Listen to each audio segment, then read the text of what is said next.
So Donald Trump's chief propagandist, White House press secretary Caroline Leavitt, held a press conference where she invited 10-year-olds to ask questions, and she actually crumbled under the questioning by the 10-year-olds who were serving up the biggest kind of softballs in the world. Like a 10-year-old asked her, who is Donald Trump's favorite president besides himself? And Caroline Leavitt froze and she couldn't really answer it. Play this clip. Nora, go ahead. Which is Trump's favorite president besides himself? That's a good question, because it would be probably himself. No, I think that perhaps he would say George Washington. I know he speaks very highly of George Washington, who was, of course, the first president of our great country, and he has his big, beautiful portrait hanging in the Oval Office above the fireplace. Good question. By the way, do you think that the only president who she knows other than Donald Trump is George Washington? Do you think that's why she just says George Washington? I mean, remember earlier in the day when Kristi Noem, the dog-killing Homeland Security Secretary, was asked, what is habeas corpus? And she didn't know and literally responded the exact opposite of what habeas corpus is and said, that means that Donald Trump can send people away without a hearing. And then Senator Kim asked Kristi Noem, where in the Constitution does it mention habeas corpus? And she's like, I don't know. I don't know. Maybe you want to look into Article 1 under the powers of Congress. I bet you these 10-year-olds probably know that dog killer, Kristi Noem. The next question for propagandist Caroline Leavitt was, how many people has Donald Trump fired? To which Caroline Leavitt, of course, lies. Again, she kind of glitches out when she gets asked this question. Here, play this clip. How many people has he fired? How many people has he fired? Thus far, actually, we have not had anyone fired, with the exception of one individual who did leave their job. But we have a great team here so far. So good. Thank you for the question. Oh, why don't you tell the kids about all of the veterans that he fired? Why don't you tell the kids about all of the park rangers and government workers performing essential functions that Donald Trump fired? Well, why don't you tell the kids about how you fired all of these people who work at FEMA who are unable to respond to disasters now? Why don't you actually talk about how there was a hostile government takeover where you not just fired people, but defamed them and said it was for performance-related reasons when it was not. And now you've deprived Americans of essential services that are absolutely needed. The next question from one of the 10-year-old kids is, what is Donald Trump going to do about climate change? Now, Caroline Leavitt, Donald Trump's top propagandist, did not like this climate change question. Play this clip. Yeah. What is Donald Trump going to do about climate change? What is Donald Trump going to do about climate change? Well, that is a very good question. The president cares very much about our environment. He says all the time he wants to have the cleanest air, the cleanest water, the cleanest environment for the world. He also cares very much about our energy independence and ensuring that we can keep the lights on in our homes at a very cheap rate. So we want to make energy here in the United States because we do it cleaner and better than everyone. So I think that's how the president would answer that. That's how you answer the question to little kids. He also cares much about energy independence. You know, under former President Biden, we were actually energy independent for the first time, and we cared about climate change. Why don't you be honest with the kids? Why don't you tell them? Are you too cowardly, Caroline Leavitt? Look the kids in the face and tell them the truth, that Donald Trump does not believe climate change is real. Tell them your view. Tell them that you believe climate change is a scam, and that you and Trump and the regime have systematically dismantled America's efforts to address climate change. Why don't you tell the kids that you are destroying their future and subordinating their future livelihoods and health because Donald Trump and you are frauds, grifters, felons? Why? Well, he's a felon. You're just a fraud. Okay, next up. The next question is, what is Trump's favorite room in the White House? Here, play this clip. Go ahead, honey. What is President Trump's favorite room in the White House? Favorite room in the White House? I think his favorite room in the White House is definitely the Oval Office because it's so beautiful and he has decked it out in gold. It's now MAGA gold in there. Yes. Oh, I'm sure that really resonates with the kids. That he, spray painted things gold so he can make it feel like a royal palace. That's why he likes the Oval Office, because it's all gold. I mean, I'm getting not just secondhand embarrassment, but like, this is humiliating for our country. One, what the heck is even going on? I mean, why are you have 10-year-olds asking you questions? And your response is because of all of the gold? That's your response? Then the next question is, what is Trump's religion? Here, play this clip. Remember your question? Yeah. Okay, let's hear it. What's the president's religion? What's the president's religion? The president is a Christian and he believes in Jesus. Yes? In the back? Yeah. Why don't you actually tell the kids that Donald Trump doesn't really have, any knowledge about Jesus, or doesn't have any knowledge but pretends to do it, and that he uses it as a subterfuge to manipulate people? Why don't you tell them, the truth right there? Now, why was Caroline Leavitt doing a press conference with 10-year-olds? Because they don't want to answer the questions. They don't want to answer the questions like they're trying to push through this budget bill that's going to add trillions of dollars to the deficit. They don't want to talk about that.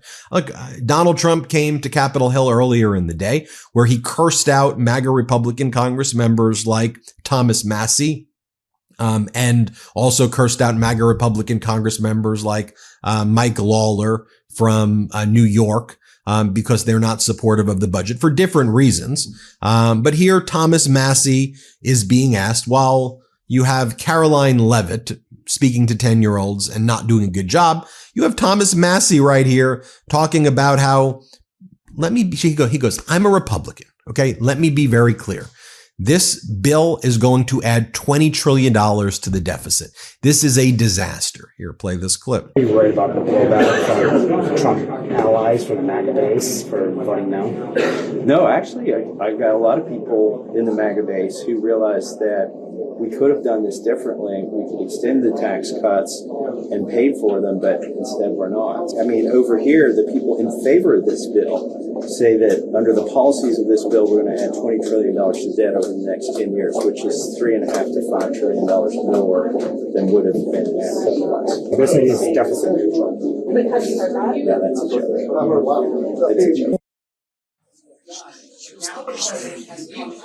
And Trump was pretty blunt inside the room when it came to the issue of Medicaid, Wolf. In fact, we are told from multiple sources, 2 sources inside the room, that Trump said, quote, don't F around with Medicaid. And he used the curse word, not F around, but that was the message to his colleagues. The question is going to be whether those Republicans will ultimately fall in line, because we know that Mike Johnson can only afford to lose 3 Republican votes on a straight party line vote. He's trying to get this out of the House by Thursday, but there is so much opposition concern within the ranks. Can he get those members to fall in line? That's going to be a big question as members walk out of this room. In a matter of moments, we'll ask them if Trump changed any of their minds, Wolf.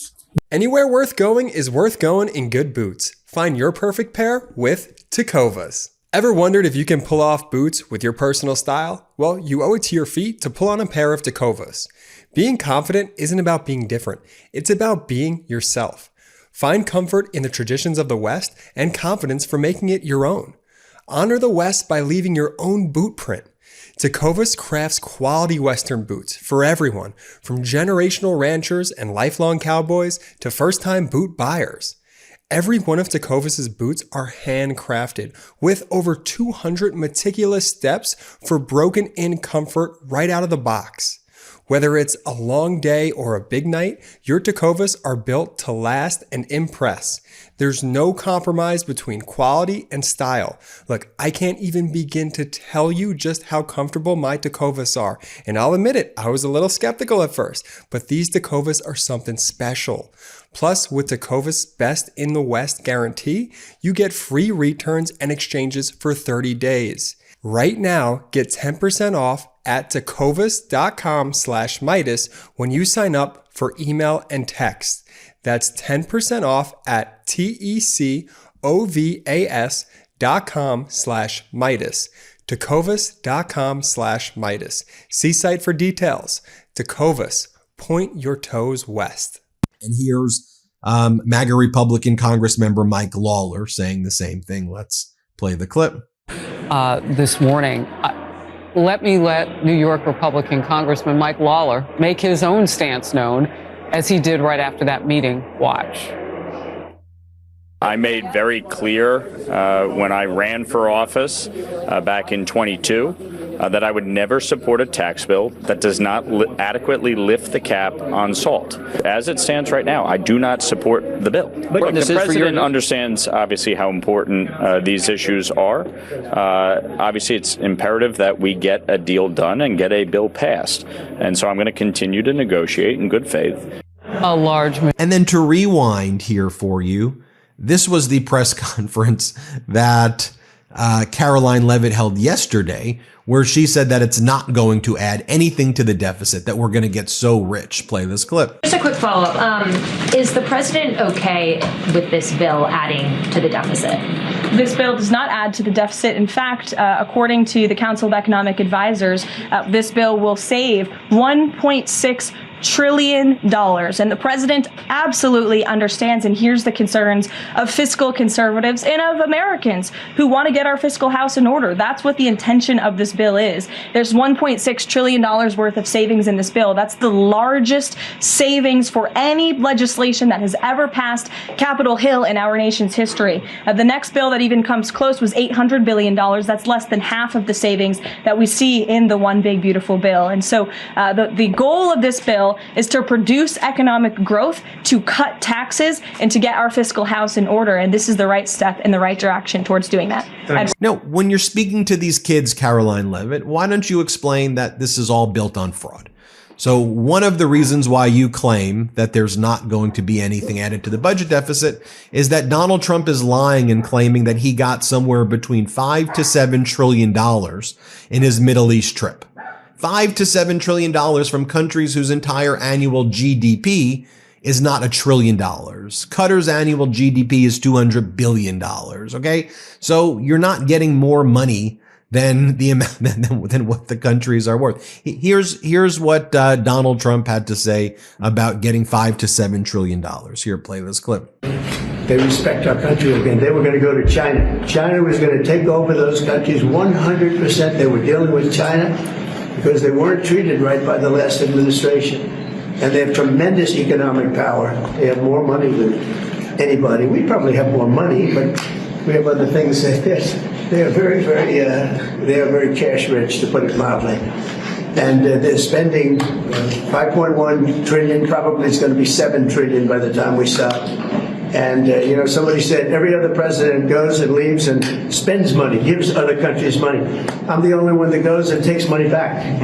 When you think of it, I said, that's an interesting statement. I never thought of it that way. But we have this is really just a pep talk. We have a very unified House and we have a very unified Senate. By the way, earlier today, Donald Trump was not even aware of what negotiations were taking place. He was asked a very basic question, which is, don't you want these negotiations to be over? Because a lot of Republicans have not agreed to this budget bill. And Trump's like, what negotiations? What are we talking about? And then he starts attacking blue states and starts saying how he doesn't want to include money in the budget for blue states. Here, play this clip. Do you want the negotiations to be over now? Which negotiation? Over this bill. Oh, yeah, well, it's going to be. We're going to be putting it in soon, and I think we're going to have great support. Are you going to we're going to make a couple of tweaks. I mean, we don't want to benefit Democrat governors, although I would do that if it made it better, but they don't know what they're doing. So you want we don't want to do any damage to a state. We want to help all the states, but we have governors that are from the Democrat Party. Let's say New York, Illinois, big ones, and let's say Gavin Newsom, who's done a horrible job in California, we want to benefit we want to benefit Republicans because they are the ones that are going to make America great again. The Democrats are destroying our country, and you see that with the past administration, with an open borders policy that allowed 21 million people into our country, and many of those people are stone cold murderers, killers, and trouble. Yeah. Now, as someone who lives in a blue state like California, someone who grew up in a blue state like New York, I just want to be very clear. Okay. These blue states are what's called donor states. The red states, by and large, are taker states, meaning they're failed states without the blue states. The blue states literally subsidize failed red states. And why are they failed? Because they have MAGA policies which drive you into bankruptcy. So I understand why a MAGA Republican Congress member, even from a state like New York, if you're representing your constituents like a Mike Lawler, says to the red states, why are you capping state and local tax deductions at $10,000? Either raise it significantly or remove the cap in general. Why are red states screwing over, the blue states that are funding your red states?